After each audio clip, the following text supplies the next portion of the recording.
আসসালামু আলাইকুম। আমি জেসমিন নেওয়াজ আমার কুকিং চ্যানেল থেকে আপনাদেরকে জানাই স্বাগতম। আজকে একটি রেসিপি নিয়ে এসেছি যেটা নাকি সবার পছন্দ হবে। আর যারা বুঝে এটার স্বাদ এবং গন্ধ তারাই বুঝবে এটার আসল মজা এবং স্বাদ।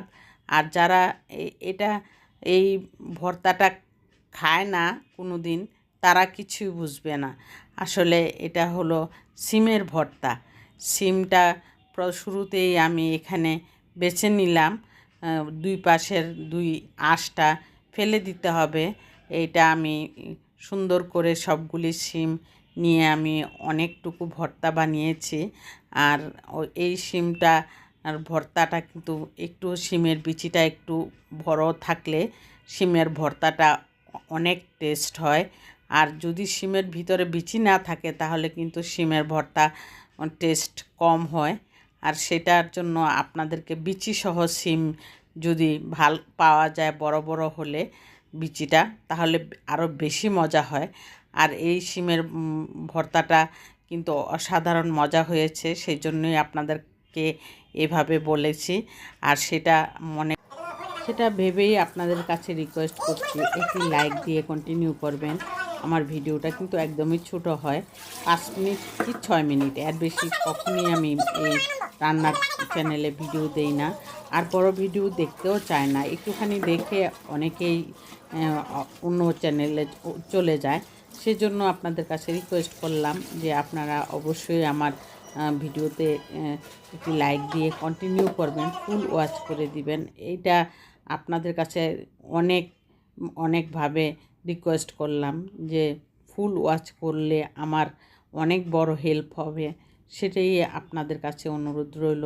আর এর চেয়েও যদি একটু কোনো অংশে যদি ভালো লেগে থাকে তাহলে তো সাবস্ক্রাইব করে অল বাটনে প্রেস করে রাখবেন।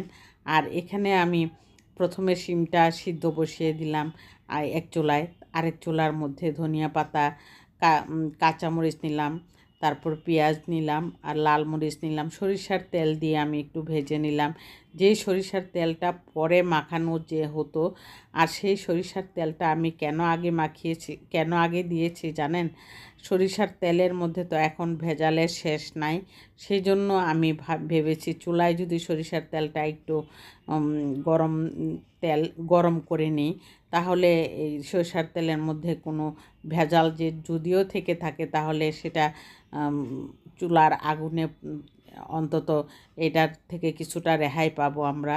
সেই জন্যই আমি তেলটা গরম করে পেঁয়াজ তেল একসাথে দিয়ে তেলটা ভালো করে ফুটে ওঠার পর আমি পাটার মধ্যে পিষে নিব। আর এই শিমের ভর্তা পাটাতে না পিষলে কোনোভাবেই মজা হবে না। শিমের ভর্তা, বেগুন ভর্তা অনেক সময় এমনিতে হাত দিয়ে কষলিয়ে নেওয়া যায়, কিন্তু পাটার মধ্যে পিষে নিলে কিন্তু যে কোনো ভর্তার টেস্ট আলাদা হয়ে যায়। এই জন্য সব সময় আমি পাটার মধ্যে পিষে ভর্তা বানানোটা বেশি মনে করি যে ভালো। আর সেই চিন্তা করে আমি আজকে পাটাটা অনেক সময় পাটা পুতা এগুলি ধুইতে অনেক সময় লাগে বিধায় আমি ভর্তাই খাওয়া ছেড়ে দিই, অনেক সময় মন থেকে ইচ্ছা করে না। আর যেদিন আমি পাটাটা ভালো করে ধুয়ে টুয়ে ভর্তা বানানোর চিন্তা করি, সেই দিন আমি 2-3 রকমের ভর্তা বানিয়ে একদম নর্মাল ফ্রিজে রেখে মন ভরে কয়েকদিন খেয়ে নিই। তারপর আবার অনেক দিন পর পর আমি এভাবে ভর্তা বানাই। আর সব সময় ভর্তা বানানোর চিন্তা করি না। আর আমি বেশি করে বানিয়ে রাখলে অনেক সময় অনেক ভর্তা আছে, যেমন শুটকির ভর্তা আমি ডিপ ফ্রিজে রেখে দিই, একদম 1 মাস 2 মাসও খাওয়া যায়, কোনো সমস্যা নেই। খাওয়ার 10 মিনিট আগে বের করে রাখলেই ভর্তা না নর্মাল হয়ে যায় এবং খাওয়াও যায়। আর এই শিমটা সিদ্ধ করে একদম পানি শুকিয়ে নিতে হবে, তলানিতে যেমন একটু হালকা পোড়া পোড়া থাকে, তাহলে কিন্তু অনেক বেশি টেস্ট হয়। আমি একদম অল্প পানিতে সিদ্ধ করেছি, একটুখানি পানি দিয়েছি, আর শিম থেকে যা পানি উঠেছে এই জন্য দেখবেন শিমের ভর্তাটা শেষ যখন আমি বানানো শেষ করি তখন মনে হবে যেন আঠালো আঠালো হয়ে থাকে। এর কারণ হলো পানি থাকে না, পানিটা একদম শুষে গিয়েছে, সেই জন্যই ভর্তাটা এরকম আঠালো আঠালো ভাব থাকে, তখনই ভর্তার টেস্ট পাওয়া যায়। আর আমি ডেকোরেশনের জন্য একটি শিম এখানে রেখে দিয়েছি যে আপনাদের দেখানোর জন্য। এই ছিল আজকের ভিডিও আমার। ভালো লাগলে কমেন্টে জানাবেন।